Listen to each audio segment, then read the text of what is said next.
Bueno, hoy nos toca hablar de un tema que, bueno, vamos a tratar de ir luego discutiendo a ver si realmente podemos expandir los criterios de aceptación del donante vivo y cuáles son los donantes vivos de riesgo. Lo importante es, y les aclaro de antemano, es tener en cuenta de que nosotros vamos a ir repasando varios temas y va a haber puntos de discusión. Es decir, no hay nada totalmente absoluto en este tema. Y por otro lado, tratar de no generar, de seguir apostando por el donante vivo, porque acá nada más tenemos que hacer reflexiones como nefrólogo y como especialista en esto para seguir adelante. Bueno, como ya sabemos, tenemos en cuenta que los resultados de supervivencia del trasplante de donante vivo cada vez han sido mejores. Ya vamos a presentar algunas cosas.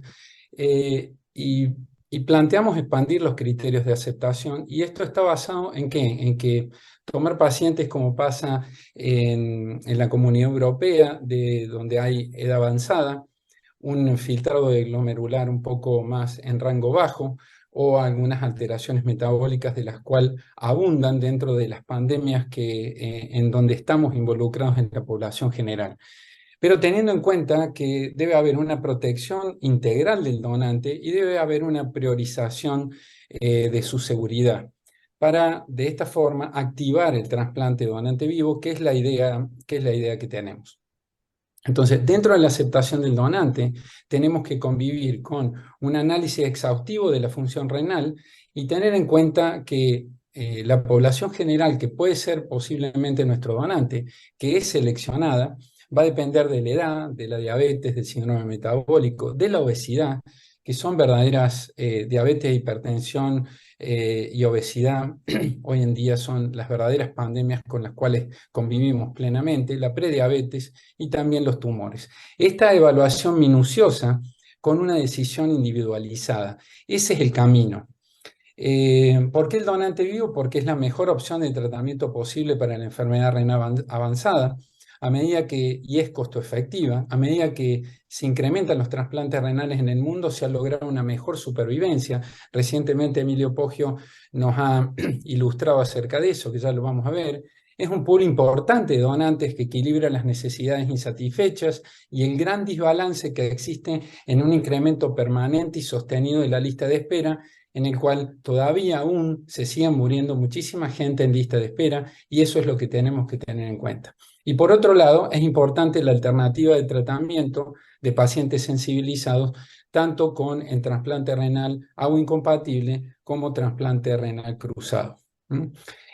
Como recientemente lo mostraba el grupo del Dr. Poggio en la Cleveland, recientemente publicado en AGT del 2001, es que el donante vivo, tomado por diferentes etapas, se ha incrementado a prácticamente 20 años de supervivencia a lo largo con el advenimiento de los diferentes tratamientos inmunosupresores. Y que por otro lado, el trasplante renal proporciona una mejor supervivencia y calidad de vida para que la diálisis y presenta una mejor relación costo-efectiva. Fíjense claramente en amarillo, la diálisis está en la peor sobrevida que podemos tener para esta enfermedad, a pesar de que salva muchísimas vidas y nos permite seguir adelante. Y luego cualquier donante con KPDI más alto o agua incompatible, donantes vivos de 0 a 3 mismatch o donantes vivos de 4 a 6 mismatch, en verde y en negro, tienen la mejor supervivencia. Y por otro lado, cuando vemos la costo-efectividad en este trabajo de Quali, la diálisis lo tenemos en este punto y el trasplante lo tenemos aquí abajo. Por lo tanto, definitivamente es una situación sumamente beneficiosa.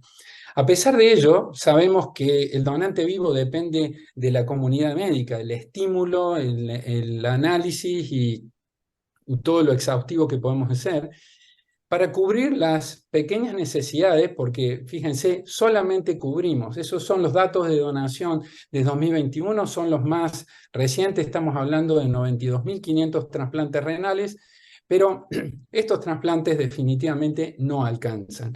Cubrimos apenas el 10% de las necesidades globales y el 38% de ellos en el mundo son donantes vivos. ¿Y cuál es la situación en general? Tenemos dentro de ese 38 de donantes vivos, Latinoamérica se encuentra acá con Argentina y Uruguay a mitad de lista, pero tenemos obviamente Estados Unidos, España, Holanda, Francia, Finlandia dentro de los cabeza de serie, por decirlo de alguna forma. ¿Cuál es la situación de Latinoamérica? Y bueno, acá tomando en cuenta trasplante renal, donante vivo y fallecido, nosotros estamos en un 27% donante vivo, pero muy estimulado ese número hacia arriba por los trasplantes de México, que está ubicado en cuarto lugar y que sobre todo hace donante vivo.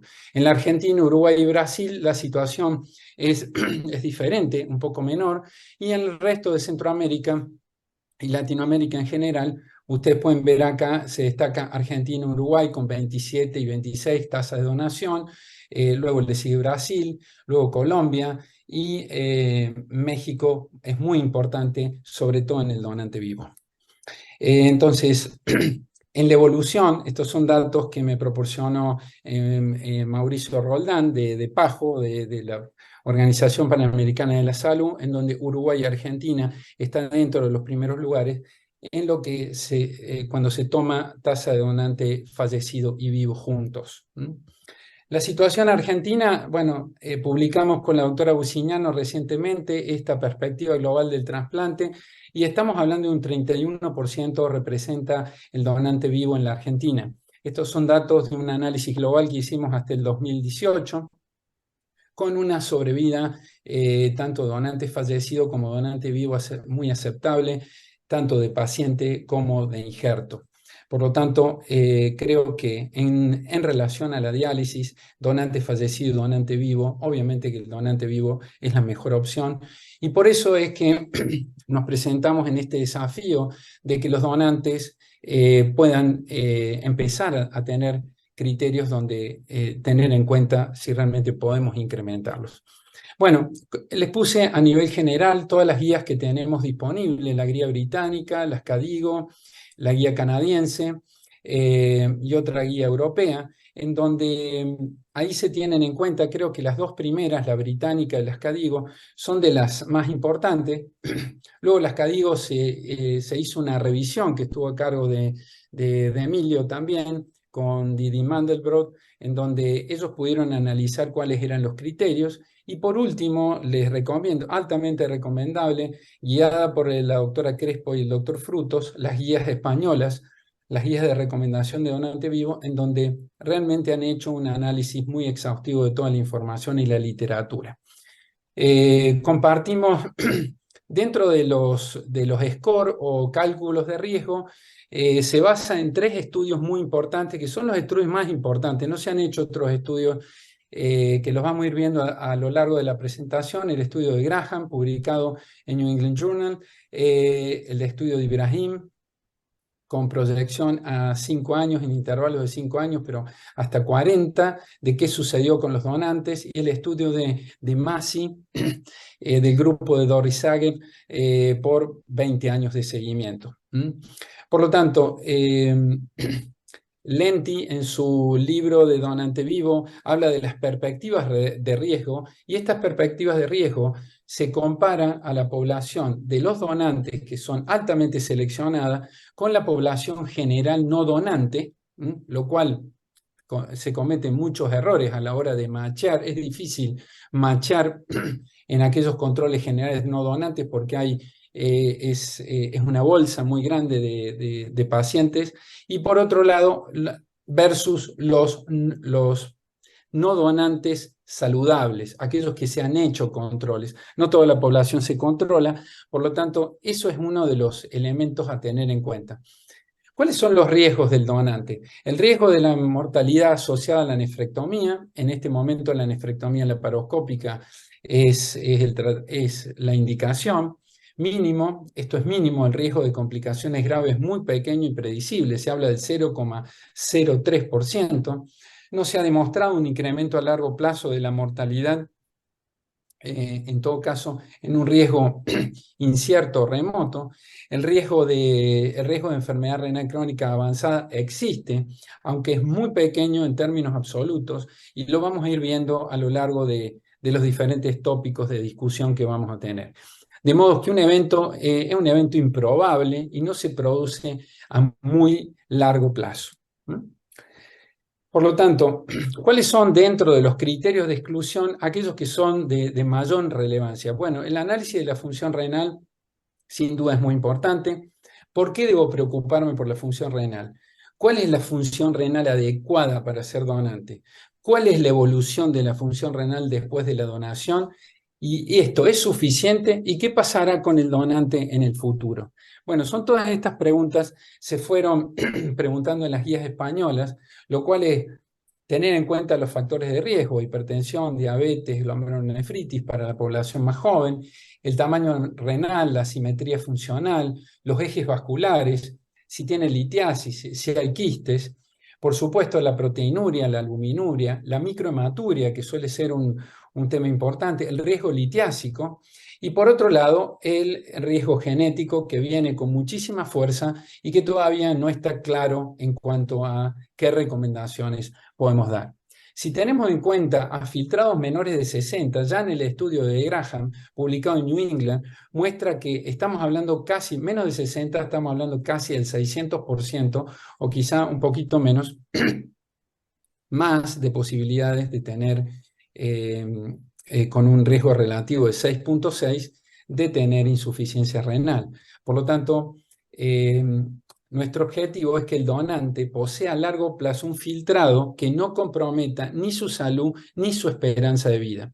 Cuando se comparan los criterios de KDIGO con los criterios de la guía británica 2017-2018, podemos ver que estos son los filtrados que están todos arriba de 60. Es decir, y que esto se va a ir, va disminuyendo, el filtrado va disminuyendo con la edad. Este dato ya, ya lo había presentado, inclusive lo habían comentado, y también tener en cuenta que hay a medida que nosotros tenemos caída del filtrado, vamos a tener mayor enfermedad cardiovascular y mayor mortalidad de los donantes, comparado con los controles machados. Si nosotros tenemos a toda la bibliografía que hasta el momento es un trabajo presentado en la Mayo Clinic Proceeding por Artur Matas, en donde él se tomó el trabajo, o que a mí me facilitó muchísimo la presentación, de juntar a toda la bibliografía hasta el momento. Y inclusive está el trabajo noruego, que es el único que habla de mortalidad, pero acá con una proyección y un seguimiento a 15 años. Pero no se asusten, porque cuando se analizaron los controles machados y qué tipos de donantes fueron familiares de primer orden, y muchos de ellos con enfermedades genéticas, gente muy joven como donante. Este es un trabajo que generó mucha controversia en el 2014, y después ninguno de los trabajos de 2020, 2017, etcétera, pudo definir de alguna forma, ninguno pudo demostrar que aumentaba la muerte cardiovascular o que había aumentado la mortalidad. Fíjense, muchos lo disminuían. Este es el trabajo clásico de Garg. Y esto, tómenlo en pinza, lo pongo porque está publicado, pero cuando se analizó ese trabajo noruego de 1.900 donantes, el 100% de los donantes tenían un miembro familiar, y la causa principal de enfermedad renal crónica en los donantes fue inmunológica. Por lo tanto, cuando se analizó la enfermedad renal crónica versus la población general, se tuvo en cuenta esto, y por lo tanto no fue un control machado. Si uno lo compara contra la población general, donde no tiene nada de esto, y posiblemente la mortalidad puede haber sido un poco más incrementada. Por lo tanto, este estudio no se tuvo en cuenta, y las guías españolas lo analizan muy bien. Como así también tener en cuenta que la media de los donantes en este estudio noruego fue de 46, eran donantes muy jóvenes, más o menos 11, y por otro lado, los controles eran de 36 más menos 11. Por lo tanto, tampoco había una paridad en cuanto a la edad. Luego viene el trabajo de JAMA, publicado por el grupo de Doris Zajev, en donde analizan prácticamente 96.200 donantes vivos versus no donantes de la población general, con una estimación de 15 años de riesgo de enfermedad renal crónica y una estimación de la expectativa de vida del mismo tiempo. Cuando se analiza el riesgo absoluto, se habla de que la población versus la población donante, no donante, es del 0,3% y el riesgo atribuible, de acuerdo al número de casos, es 0,27, sumamente baja, y en cuanto a la expectativa de vida, 0,9 y 0,76. Prácticamente esto no tiene impacto directo. Ya lo había comentado Emilio en su trabajo en Kidney International en el 2009, que también todos los donantes, a medida que va incrementando la edad, va a haber una caída del filtrado. Este estudio fue con clearance de iotalamato, o sea, clearance medido, ¿no? Fue una medición de clearance por iotalamato, lo cual eso le da gran seguridad tanto en mujeres como en varones. Y fíjense de llegar a los 60 años con donantes que tenían en el quinto percentilo 64 mililitros minuto, pero algunos tenían 91 y podían llegar hasta 119. Por lo tanto, a medida que va aumentando, luego de los 45 años, antes de los 45 años tenemos una declinación de 3,7 y luego de los 45 de 7,5. Teniendo en cuenta que la mayoría de los donantes tuvieron por encima de 60 de filtrado. Esto se empezó a tener en cuenta a la hora, y las guías británicas lo tomaron, a tener en cuenta que luego de la estimación del filtrado post-donación, no queda con el 100%, queda con entre el 70 y 75%, y esto es sostenido en el tiempo y no le trae mayores complicaciones al paciente. Por lo tanto, a medida que va cayendo, el umbral de filtrado va cayendo en relación al incremento de la edad, y por lo tanto, el donante si no tiene otros factores de riesgo renal añadidos, no va a tener mayores inconvenientes. Eso es lo que tenemos que asegurarnos dentro de nuestro objetivo en esto. Trabajos recientes del 2022 de Annals of Internal Medicine ve cómo es la distribución del filtrado en diversos umbrales de filtrado estimado. Estamos hablando de 3.200, son 4 estudios de cohorte, y cómo es la proyección a medida que del filtrado medido versus el filtrado estimado. Entonces, muchas veces cuando tenemos filtrados de pacientes dudosos relacionados con la edad, es muy bueno tener el filtrado medido, porque vemos que tiene un impacto directo, como vemos en el gráfico de la derecha, en el trabajo de Geiler, en donde CKD-EPI versus el filtrado medido por iotalamato, vemos que podemos rechazar candidatos con un buen filtrado, cerca del 11%, y también podemos aceptar candidatos con un filtrado inadecuado, del 15%. Por lo tanto, la mayoría de las veces hoy CKD-EPI combinada creatinina-cistatina puede ayudar enormemente, pero también podemos tener algunas otras complicaciones a la hora de tener duda. Es recomendable hacer el filtrado medido.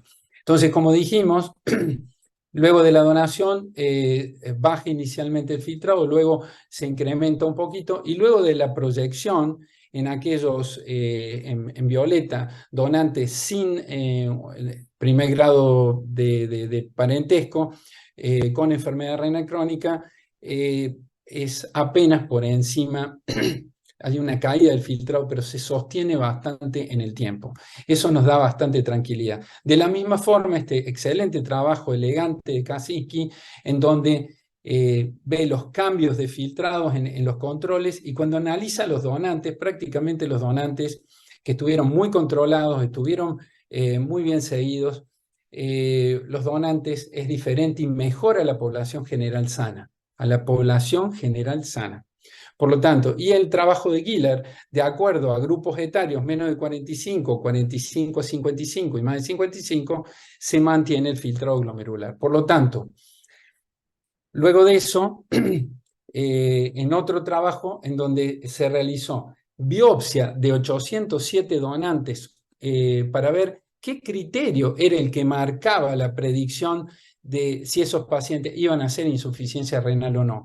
Y acá, en este caso, el número de nefronas por histomorfometría fue un trabajo realmente muy interesante, en donde se midió el número de nefronas. Aquellos que estaban por debajo del quinto percentil podían llegar a tener, fue lo único que dio una diferencia estadísticamente significativa, cuando nosotros tenemos la biopsia un poco dejada de lado para muchas cosas. Estos fueron 807 donantes vivos que se hicieron biopsia y todos los otros parámetros clínicos no pudieron predecir qué iba a suceder en la predicción clínica de esos pacientes.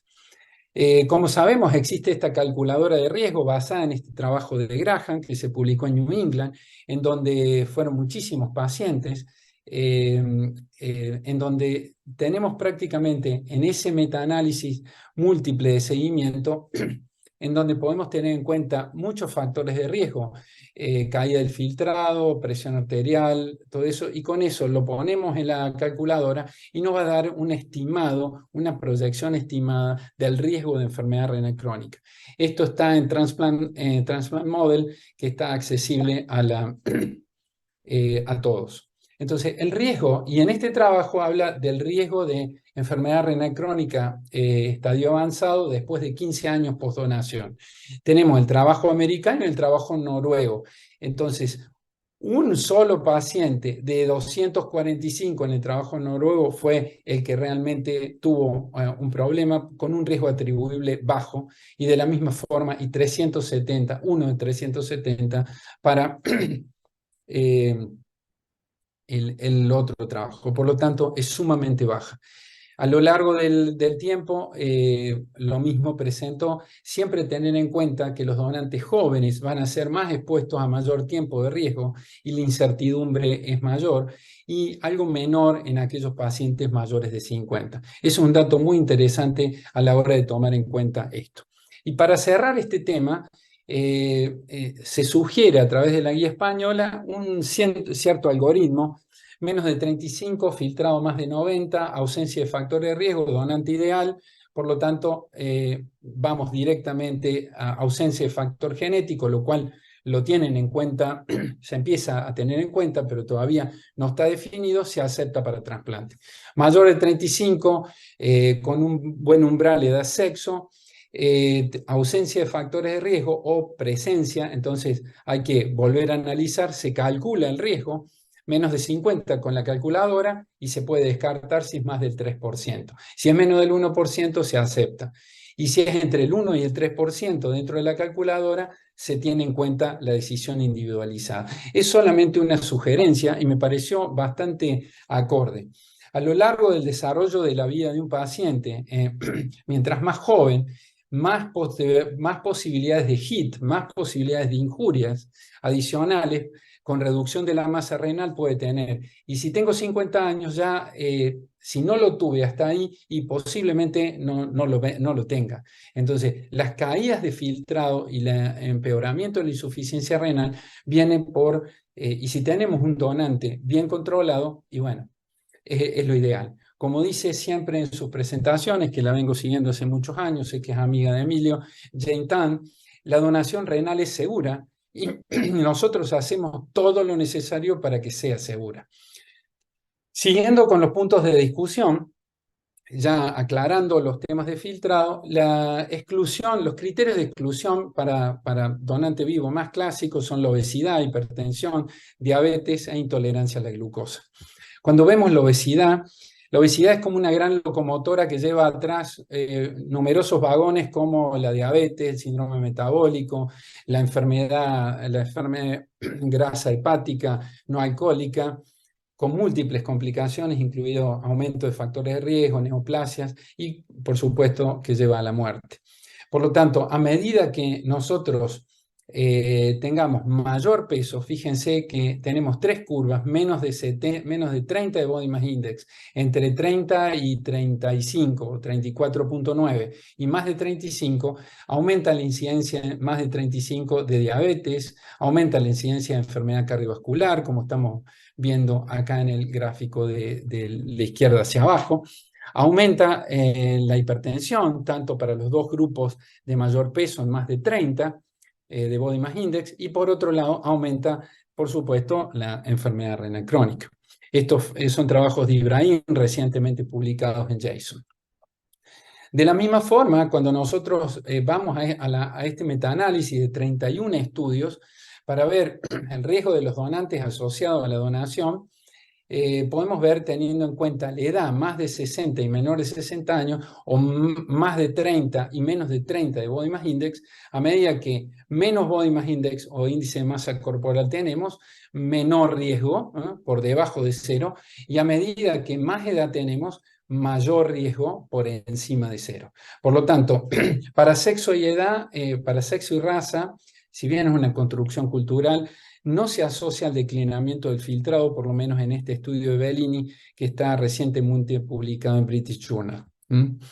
Entonces, ¿qué recomendaciones da la guía española, que me pareció la más práctica? Se recomienda, en una evidencia B, se recomienda contraindicar la donación donante vivo en aquellos obesos, y un segundo factor de riesgo. El punto de corte nos tenemos que poner de acuerdo, pero la evidencia dice más de 30 debe considerarse una contraindicación relativa y debe ser evaluada en forma individual para detectar la presencia de otros factores de riesgo como intolerancia a la glucosa, hipertensión y proteinuria. El problema es la sumatoria. Si tenemos solo obesidad, el problema es que no vienen solos. Y luego de eso se sugiere desaconsejar a más de 35 de índice de masa corporal, y bueno, lo que ya sabemos. Cuando hablamos de diabetes y síndrome metabólico, este es un verdadero combo, sobre todo de daño endotelial y inflamación, de obesidad, hipertensión, dislipemia, hiperglucemia. No voy a insistir en las clasificaciones, pero esto va hacia la diabetes y va hacia el mayor riesgo de enfermedad cardiovascular, pero va de la mano de resistencia insulínica, y va con aumento de la enfermedad cardiovascular, hepática y cáncer.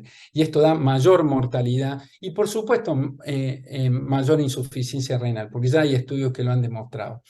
Cuando nosotros vemos, de acuerdo a la edad, cuál es la prevalencia de síndrome metabólico en Estados Unidos, estudios en JAMA han mostrado que tenemos un incremento alrededor en promedio del 33%, pero a medida que aumenta la edad, 40-59, va creciendo la incidencia, y obviamente muchísimo más por encima de 60 años.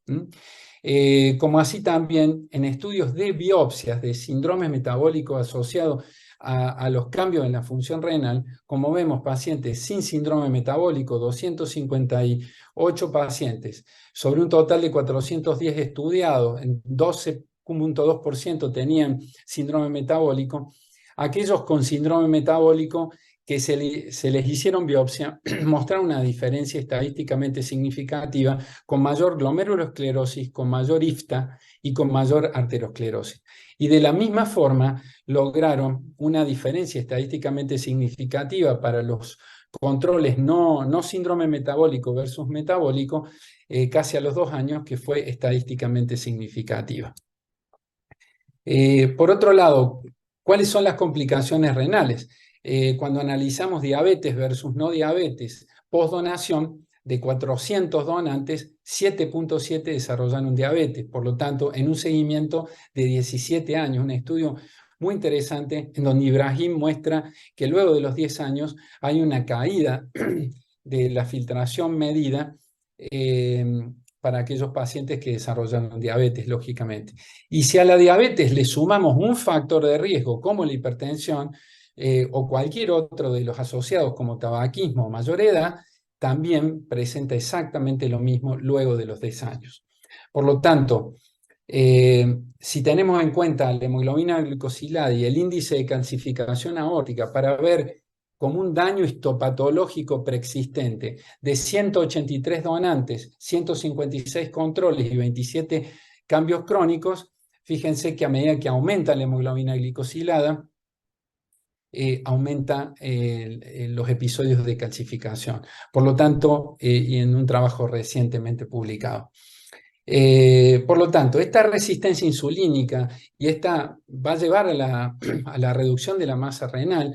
Todo esto favorece la hiperfiltración y ambos por sí solos también aumentan la proteinuria y aumentan la progresión y va a haber caída del filtrado, que eso es lo que ha demostrado recientemente Hernández.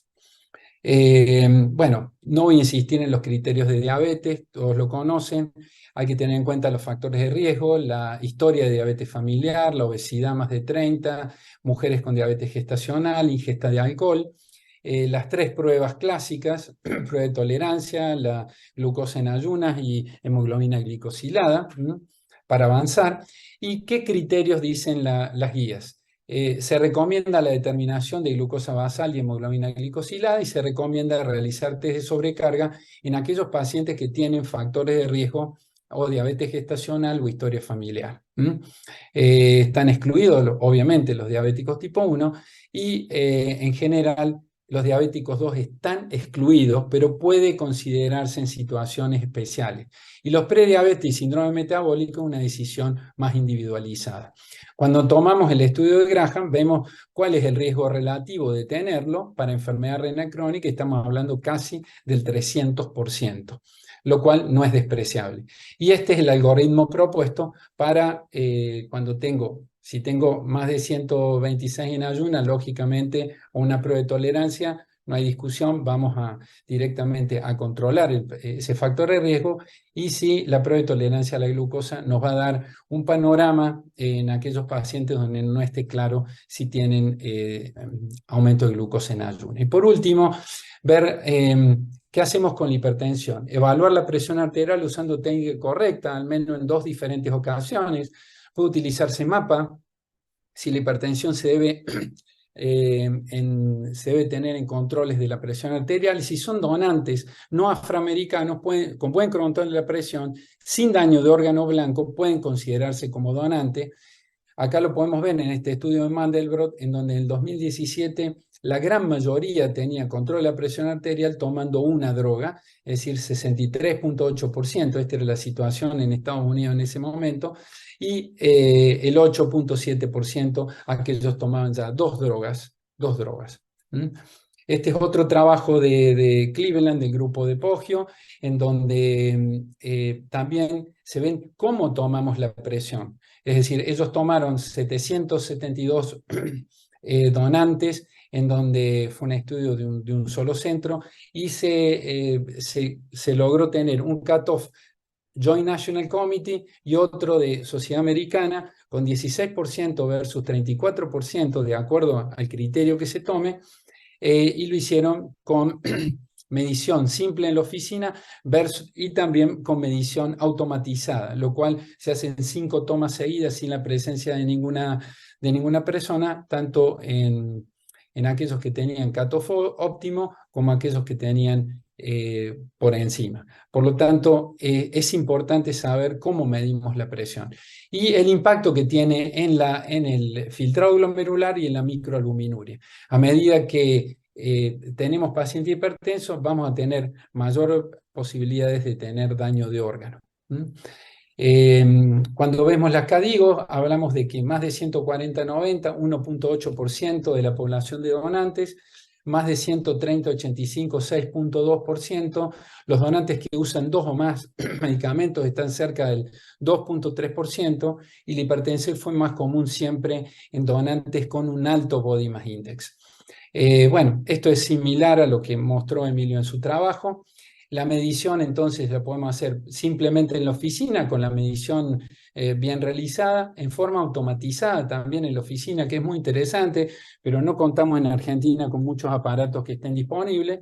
Y por otro lado, el mapa, que sigue teniendo vigencia total. Entonces, dentro del algoritmo propuesto, la medición automatizada o en la oficina, y luego el mapa, si tenemos dudas, para ver también la condición de sus factores de riesgo. Si está controlada o está elevada. Y si está elevada, vamos al mapa para confirmar, rechequeamos y luego vemos si el paciente se confirma como donante.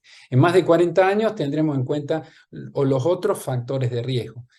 ¿Cuándo está absolutamente contraindicado? Cuando hay una hipertensión que no se controla, cuando hay una hipertensión que tiene 3 o más drogas, obviamente, cuando hay una hipertensión controlada, pero que tiene algún daño de órgano, como en electroencefalograma, en el ecocardiograma, hipertrofia, disfunción diastólica, o tiene algún riesgo de, o ha tenido algún antecedente de infarto, stroke o accidente isquémico transitorio. Por lo tanto, la hipertensión en un 42%, en un 35%, si toma o no toma antihipertensivo, en el trabajo de Grams le da un riesgo relativo mayor, y la albuminuria un riesgo muy importante, cercano al 300%. Es otro dato que debemos tener. Y para finalizar, tener en cuenta que el principal donante, ¿cómo hacemos para, en este camino de la elección del donante? Es tener en cuenta que este paciente debe tener un estilo de vida saludable y debe tener una evaluación médica regular. Al paciente que pueda cumplir con esto, y muy posiblemente, si bien podemos estirar un poco las indicaciones, pero es el que más se va a beneficiar.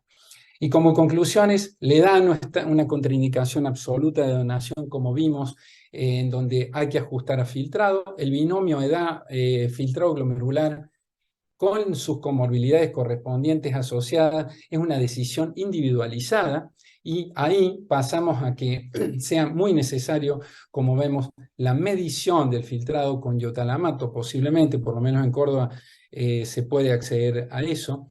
También está la posibilidad, que siempre hablamos con Emilio, de esto de hacer la fórmula combinada CKD-EPI, cistatina, creatinina, que hoy también disponemos a varios laboratorios que lo están haciendo. Y el síndrome metabólico es muy prevalente en la población y predispone a diabetes, enfermedad cardiovascular y enfermedad renal crónica, con una evaluación exhaustiva. Esto requiere una evaluación absolutamente exhaustiva. Tengamos en cuenta que la donación renal en vida es segura, los riesgos que aportan las comorbilidades están cada vez mejores evaluadas y sabemos que tenemos límites para aceptar a los donantes de riesgo. Tener siempre presente que la donación renal en vida no solo es un acto de amor muy importante, sino que debemos lograr los mejores resultados a largo plazo del trasplante renal, como así también cambiar la mortalidad en la lista de espera. Como bien dijo nuestro premio Nobel, Joseph Murray, que es el pionero, el que lanzó esto y se inició con un donante vivo, es la única situación en la historia de la medicina en donde intervenimos a una persona absolutamente sana y para beneficiar a otra. Él habló de una línea directa de un solo lado, hacia un solo lado, pero yo siempre le hablo a mis pacientes de que esto es combinado, es decir, uno le dona el órgano a su familiar, pero también ese cambio de vida del familiar es un ida y vuelta, es una ley de doble beneficio, en donde hablamos del doble beneficio porque también cambia la realidad de esa familia que también está enferma por esta realidad. Siempre hay que tener en cuenta y dar gracias a nuestros donantes, porque sin ellos no habría trasplante, y muchísimas gracias por la invitación. Para empezar, vamos a hablar de un tema que existe mayormente, no solamente en Estados Unidos, pero un tema global sobre el proceso de donación vivo. El tema es un tema ético que existe, que en este momento yo pienso que va a crecer con el tiempo porque hay una necesidad muy grande de hacer más trasplantes porque obviamente hay más personas en necesidad en fallo renal. Sobre ese tema tenemos que considerar el donante.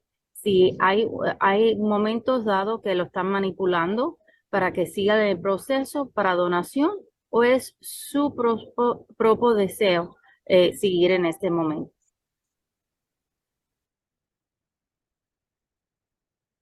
No hay nada que yo tengo que discutir sobre este tema, solamente estas son ideas mías propias y del el tema que estamos estudiando. Su objetivo primero va a ser cómo estamos en el proceso de donación. Vamos a hablar sobre cómo estamos en la situación de donación vivo global, igual que cómo se ve en Estados Unidos en este momento. Como he explicado, hay una necesidad grande porque hay más y más personas en la lista de espera en necesidad de un trasplante renal. También queremos ver cómo el sentimiento en este momento es global sobre los donantes. Si es basado en su propia idea o si estamos manipulando a estos individuos para que puedan seguir el proceso y donen. Y finalmente es qué tenemos que hacer para asegurarnos que siempre tenemos en mente el donante.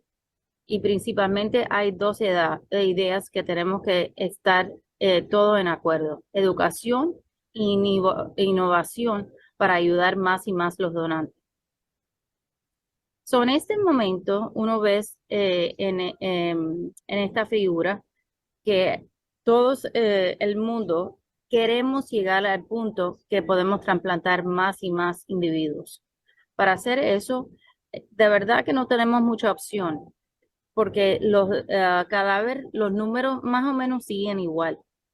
Y a veces, dependiendo por ejemplo, durante la pandemia, los números pueden fluctuar. Basado en eso, tenemos que ver es si podemos llegar al acuerdo de hacer más donantes vivos.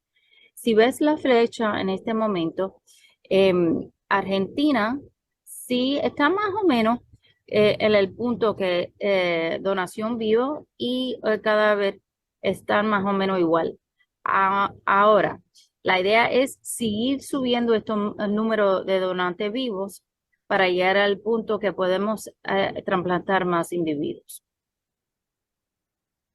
Si ven en Estados Unidos, en este momento hay más de 92,000 personas que están en necesidad para un trasplante de riñón. Si ves con el tiempo, lo que ha pasado es que desafortunadamente uno pensaría con más y más educación y más individuos que están donando que los números deben de subir, pero eso no ha sido el caso. El cadáver ha podido seguir subiendo en Estados Unidos, incluyendo durante la pandemia. Pero durante la pandemia fue una necesidad de parar en este momento la donación viva. Nunca queremos poner en peligro a los individuos que que no necesitan ir a cirugía y no hay necesidad de donación. Durante la pandemia era obvio que iba a bajar un poco, como ven los números, pero con el tiempo ya ha pasado y pensamos que podemos subir los números de nuevo, pero eso no ha sido cierto. Ahora, cuando decimos la relación de individuos que están en Estados Unidos donantes, uno ve que la mayor de los individuos vienen de personas que se conocen, porque hay una relación establecida y una necesidad y un deseo de ayudar a la persona que uno quiere mucho. Pero con todo eso se ve una fluctuación de individuos afuera que también están donando. Y la otra parte que es interesante es que los números han subido un poco con las parejas que se hacen de intercambio. Ahora, de nuevo, es sumamente importante entender que hay más de 25,000 personas que se han trasplantado, pero solamente en este año pasado, donante vivo ha sido 6,400. Es obvio que la necesidad existe para subir estos números. Ahora, la lista de espera en Estados Unidos sigue subiendo. En este momento, más de 3,000 nuevas personas en la lista de espera de órganos tienen que principalmente necesitan recibir un trasplante. Y la mayoría, obviamente, es sobre un trasplante de riñón. En este momento, 12 personas por día están esperando por un riñón. Y como le he explicado ya, en Estados Unidos la mayoría de los estados han visto una disminución en la cantidad de individuos que quieren donar. Ahora, cuando uno ve la diferencia entre las diferentes poblaciones, se ve una gran fluctuación de necesidad a la minoría. Cuando uno mira la minoría en Estados Unidos, la mayoría son blancos, Caucasians, y los otros son African Americans o hispanos. En Estados Unidos, la necesidad para los hispanos ser trasplantados es más de 310 millones.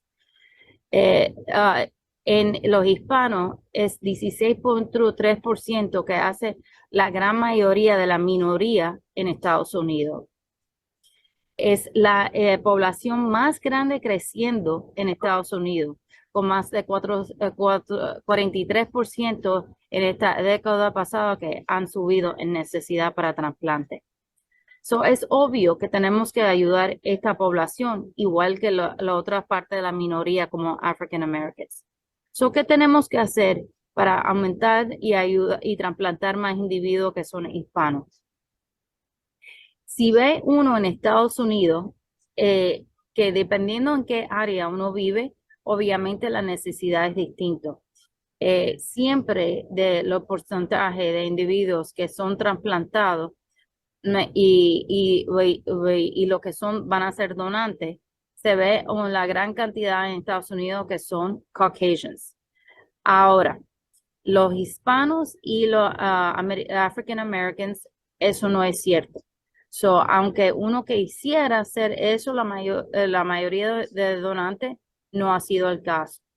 Y si uno ve en diferentes áreas, como el Miami Transplant Institute, nosotros hemos tenido que concentrar mucho tiempo para educar estas diferentes áreas de poblaciones para subir los donantes. Y gracias a Dios hemos podido hacerlo especialmente con los hispanos.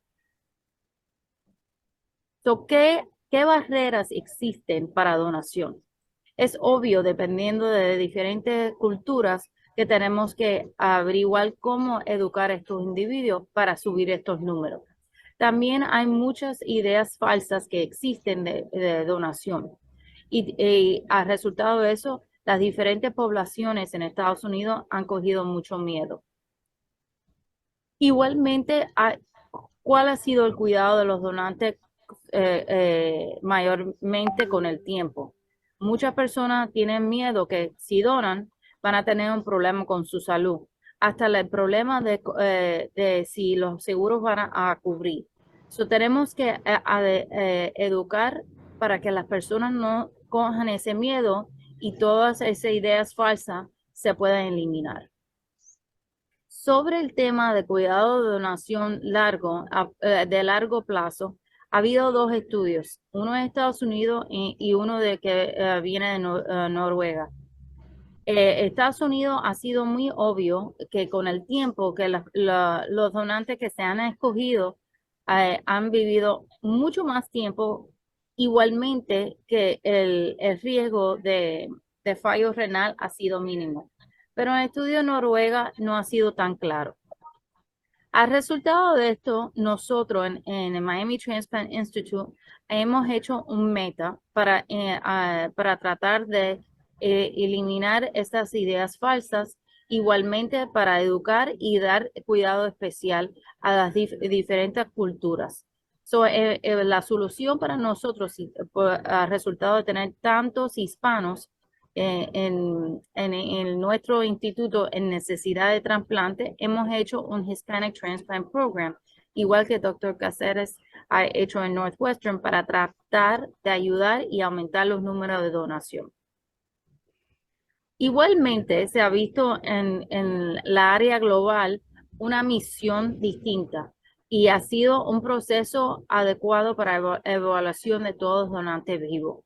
Esto empezó en 2004 y hicieron diferentes ideas para tratar de atacar y más importante que eso, proteger los donantes de cualquier idea de manipulación y que no sea lo mejor para cada donante.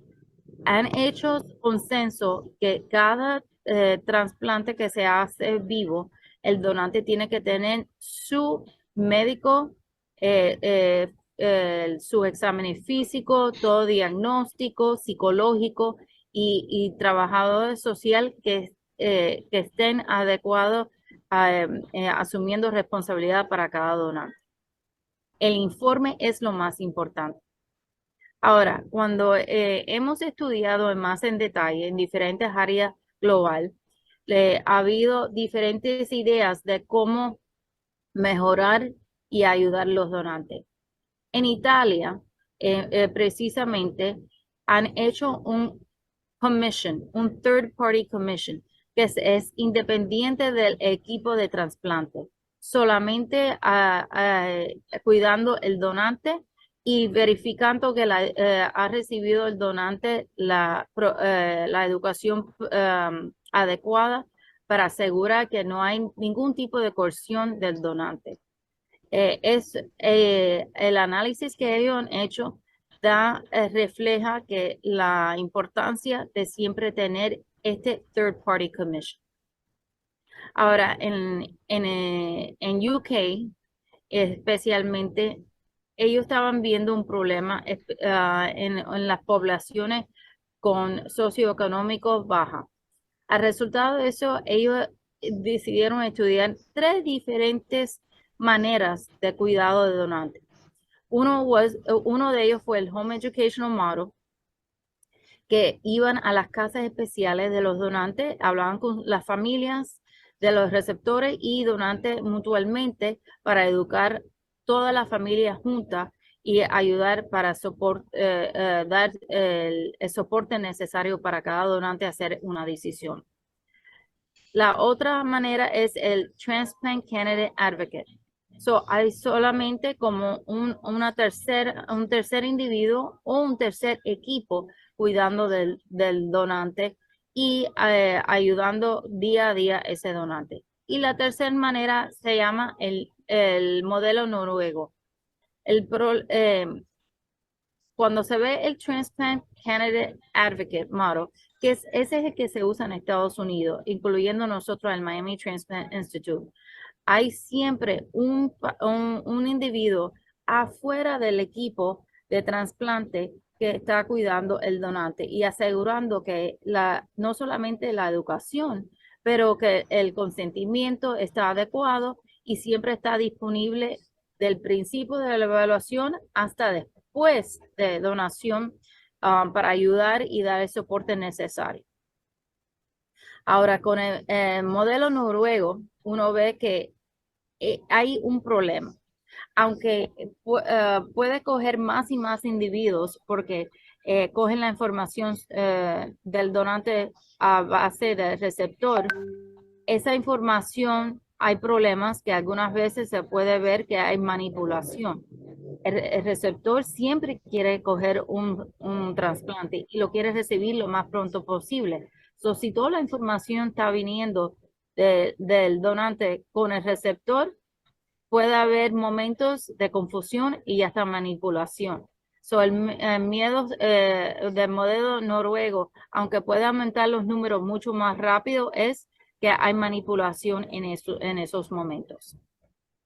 Basado en esta información, UK hizo el estudio y determinó que aunque el mejor manera de cuidado donante algunas veces es con el tercer individuo, el TCA, el problema es que muchas veces la información puede ser que no sea adecuada y se demora mucho.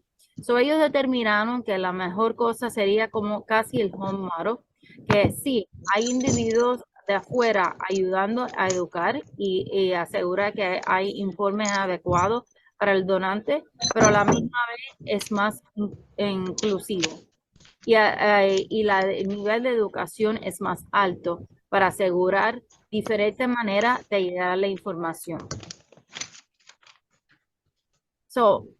Aquí en Estados Unidos, Arthur Matas, siempre ha estado adelante y se ve muy presente en el ATC, en el American Society of Transplantation, las ideas para expandir el proceso de donación.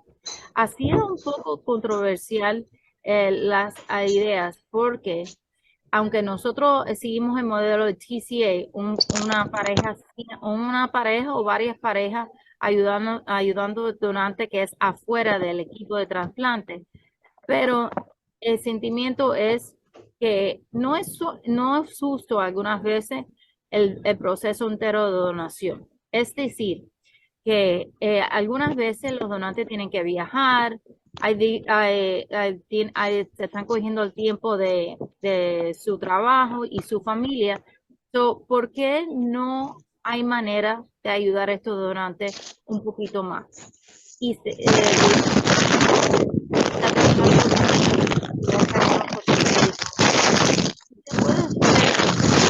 una regulación por el gobierno puede decidir y ayudar a estos donantes con un tipo de incentivo.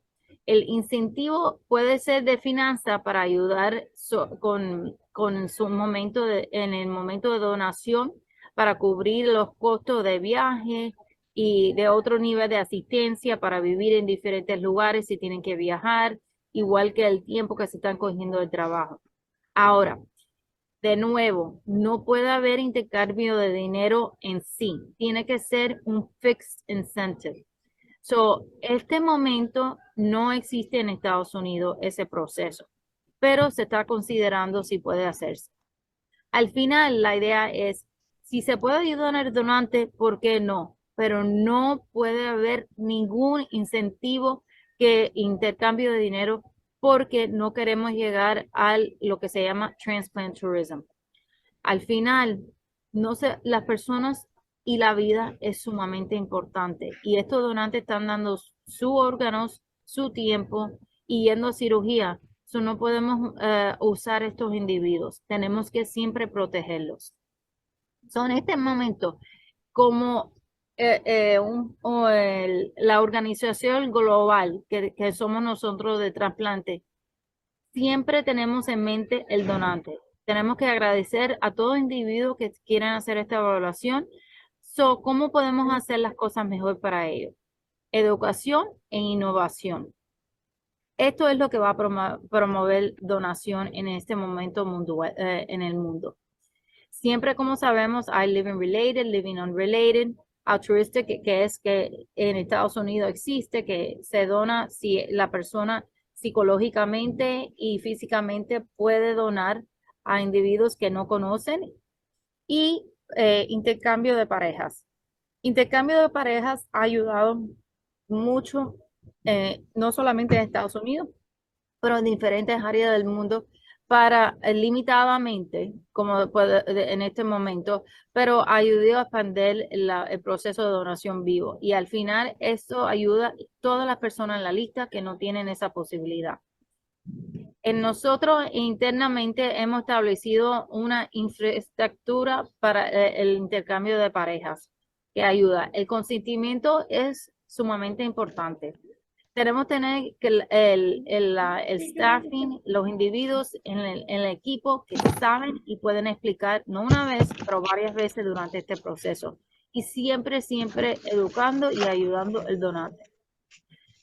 Parte del programa de intercambio también incluye los protocolos de desensitization, porque como sabemos, muchos de los individuos necesitan ir por el proceso de parejas de intercambio porque tienen anticuerpos muy altos. Y como nosotros en el MTI ya hemos visto, hemos tenido que atacar, incluyendo en principio del proceso de 2014, soluciones al problema. Y la base de todas estas soluciones ha sido educación y formación formal para ayudar a los donantes.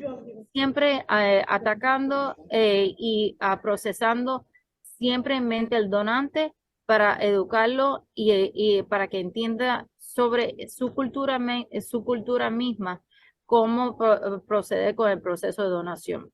En los hispanos especialmente hemos tenido que incluir mucho a las familias para que ellos entiendan el proceso y le den el apoyo necesario. Al final, mucha transparencia es necesario para proceder. No importa si es proceso de intercambio o hasta las personas mismas que sabemos que queremos ayudar, queremos estar bien claro que la solución es ayudar al donante durante el proceso y darle el apoyo necesario para hacer una decisión sumamente importante. Ahora, con el proceso de innovación, nosotros aquí en el MTI hemos podido proceder para la donación robótica. Hemos podido poner las personas en el hospital menos tiempo. Después de la donación, están menos de 24 horas en el hospital y se siente mucho mejor. La recuperación es mucho mejor y cuando uno ve, la incisura ha mejorado mucho más. Hemos también podido usar más donantes que quieren hacer y ayudar a otros individuos donando su riñón, aunque sean un poco gruesos. Y como uno ve en el lado izquierdo, la incisura no luce tan mal y hemos podido proceder. Al final, innovación con un proceso mejor para los donantes, entonces el donante entiende que su calidad de vida puede seguir muy alta y además puede ayudar no solamente el querido que va a donar, recibir su trasplante, pero los individuos que desafortunadamente en la lista están esperando. Menos individuos en la lista, mejor chance de recibir trasplante más rápido. Y no hay nada como la felicidad que se ve entre el donante y el receptor en estos momentos. Quiero dejar una última tema y como yo digo en inglés, quote, que para mí es muy importante. It is when you give of yourself that you truly give. Y si uno ve en el proceso de donación, siempre está dando. No solamente el donante, pero el equipo cuidando de ese donante que está dando vida y ayudando para más individuos ser trasplantados más rápido. Quiero dar un agradecimiento especial al equipo del MTI, especialmente el equipo de donación. Como nosotros en Estados Unidos somos separados del equipo de trasplante, pero trabajamos ampliamente para hacer una vida mejor para todos. Gracias.